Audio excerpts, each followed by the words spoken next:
It's the Brad and John Show. It is the Brad and John Show. And what's the date again today, John? You got to help me with this.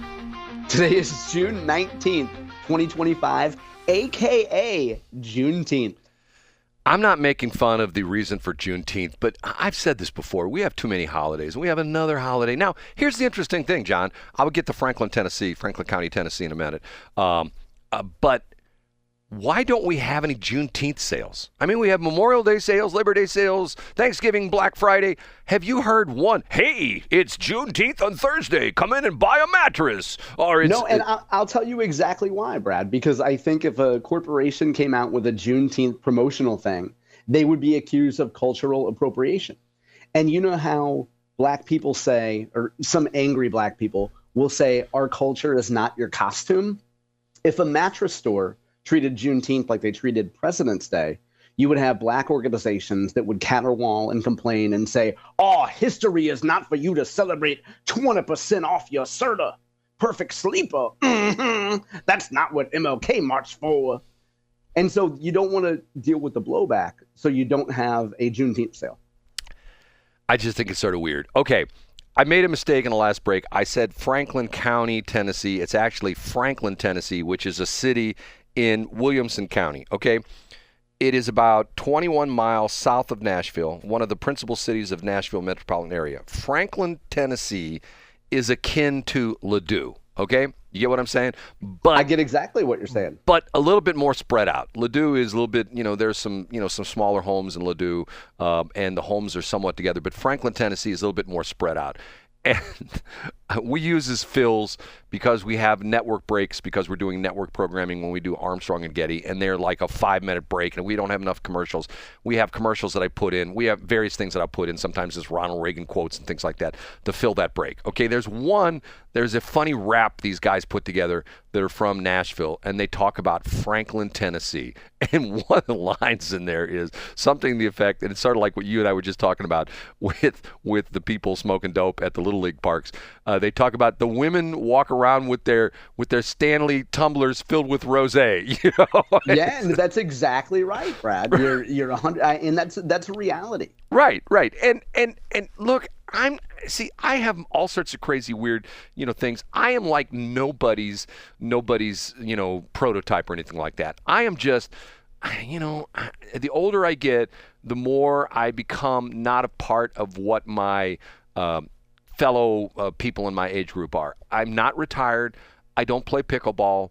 I don't do all, I'm telling you, John, I mean, it's to the point where everybody I run into, and you're going to laugh, anybody I run who's like 60 plus, if you say, hey, what are you doing? Oh, I'm playing pickleball. I'm going like, what is this? And I mean, I've never been out there before. There's the new place out in St. Charles, Chicken and Pickle or something like that. Oh yeah, I've heard of that place. Yeah, on Instagram, there's always chicks, even young chicks, posting from there. To each his own, but sometimes I feel like I am like the square peg in the round hole of life. You know what I mean? Because yeah, I get exactly what you're saying, Brad. And see, the other thing about it is I'm an old guy. I'm still working every single day, and I usually work every single day, 7 days a week. I'm doing something. Matter of fact, I cut grass last night. I didn't get my grass cut because, I'm thinking to myself, I look at the forecast. Oh, it's not supposed to rain for an hour. I start up the lawnmower. As soon as I started it up, it started raining. I go, okay, I'll cut as much as I can, that kind of stuff.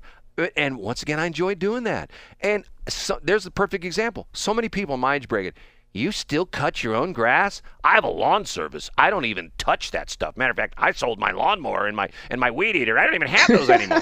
You know what I mean? I'm going like, I get pleasure out of it. And it's funny, every once in a while, I will run into somebody who will say the same thing. And this goes back to, I can remember one time, are there things in your life that your dad said to you that you'll never forget when you were a young guy? Absolutely. A whole lot of them. Yeah. Okay.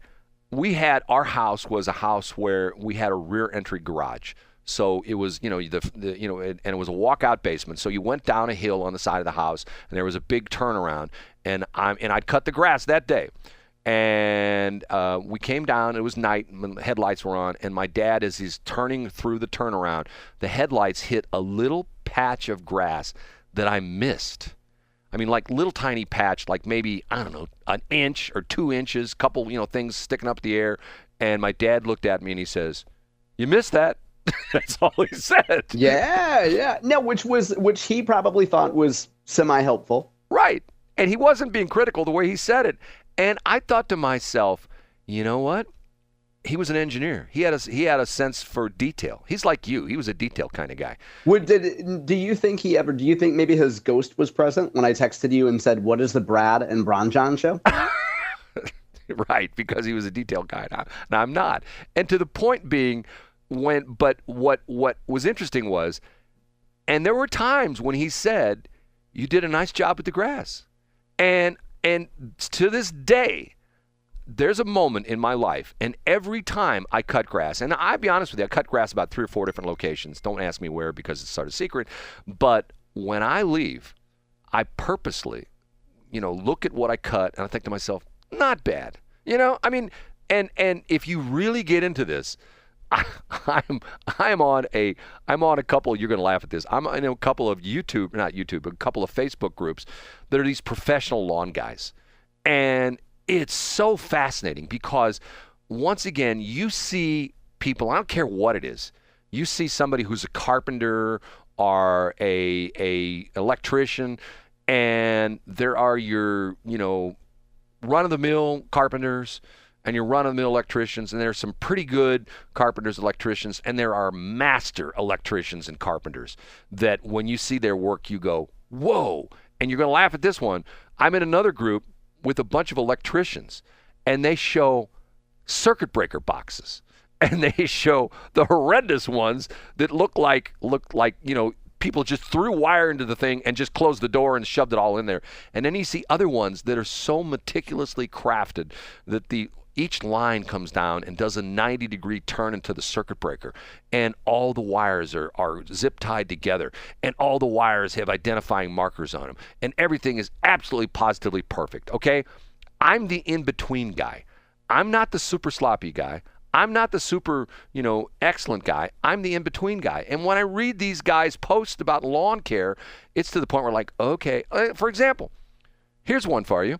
I mean, here's something that nobody does. How many times you cut your own grass, right? I do, yeah. How many times do you clean the bottom of your lawnmower? After every time I mow. You are the exception to the rule. Now, I know. I don't know how. Let me interrupt, Brad. I don't know how you mow your grass and then don't clean underneath your mower, don't brush it off before you put it away. I don't know how you could do that. Well, that was what's interesting because some of these guys who are pros, these are guys doing it every day with expensive equipment. I mean, some of these lawnmowers are now pushing, over $20,000. You can buy like a Skag diesel. It's $24,000. You could buy a cheap car for less than what these guys are paying for lawnmowers.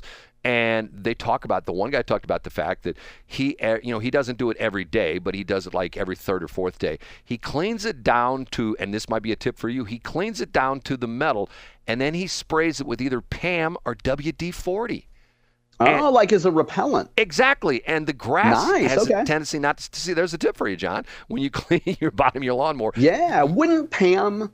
I would think I would use WD-40. Like, wouldn't PAM attract maybe ants or insects or something? Well, but keep in mind, he's a commercial guy. He's probably got his stuff in a warehouse, his equipment. I gotcha. I see what you're saying. Yeah, that's a great tip. Now, Brad, last year you pointed out something that I don't do, which is you said that some guys sharpen their blades after every use. Oh, yeah.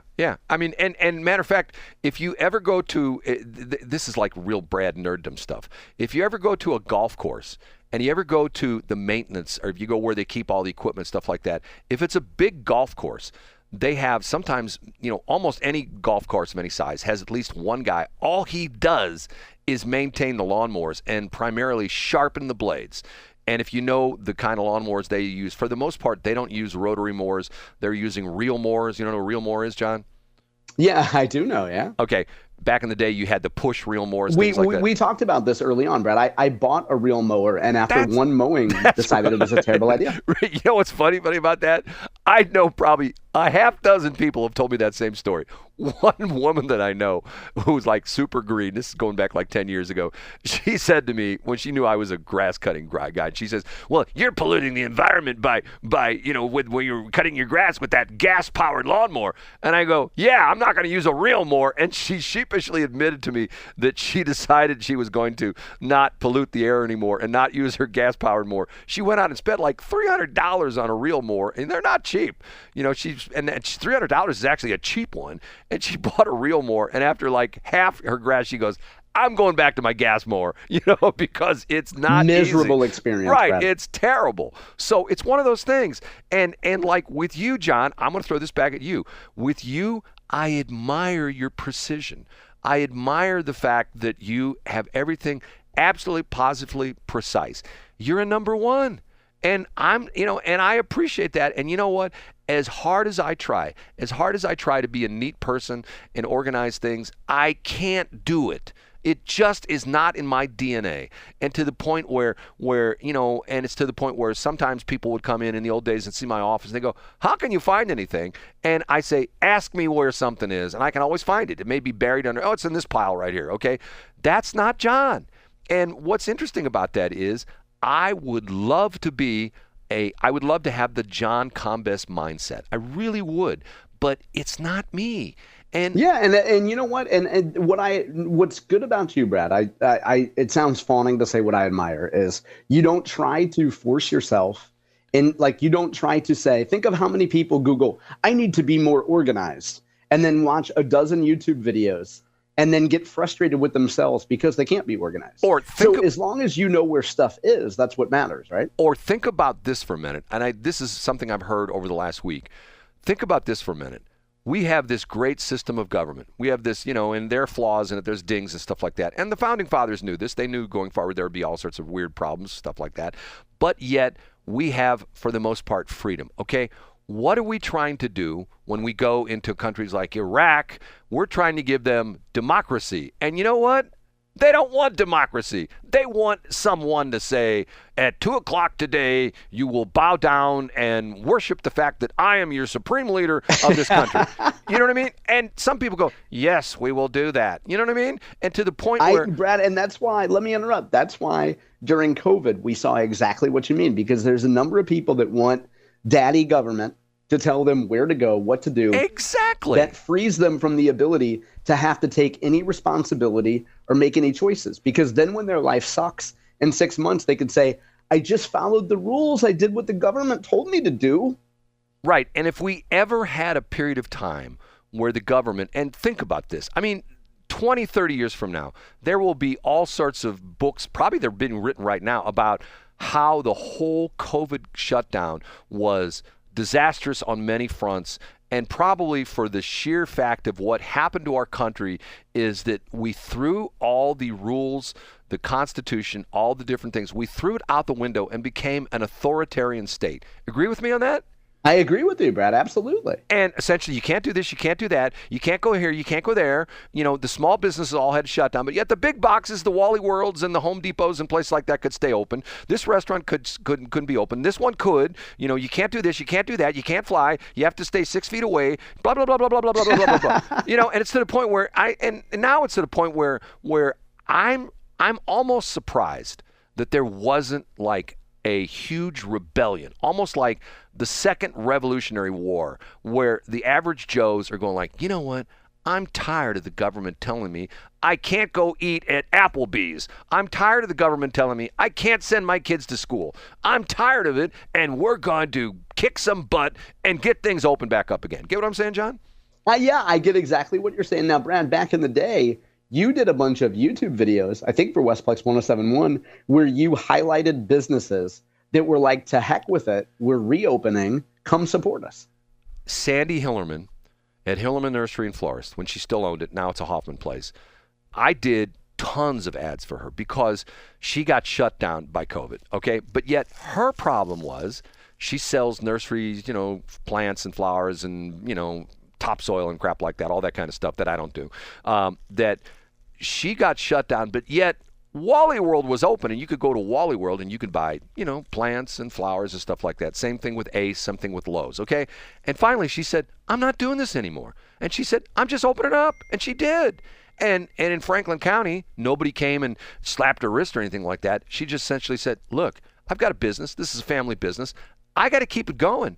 And essentially, she did that, and we ran ads for her. I did personalized ads for her, sometimes 2 an hour. Hey, if you're sitting around bored, go to Hillermann's. I remember. I've seen many of those on YouTube, Brad. Now, Brad, I'd love to stay in chat, but I got to find a Category 7 guy to go argue with. And I got to go post the new Brad and Bronjon show. John, you have to admit, that was right on the money, don't you think? It was wonderful, Brad. Okay, here we go. See you tomorrow, John. See you tomorrow, Brad.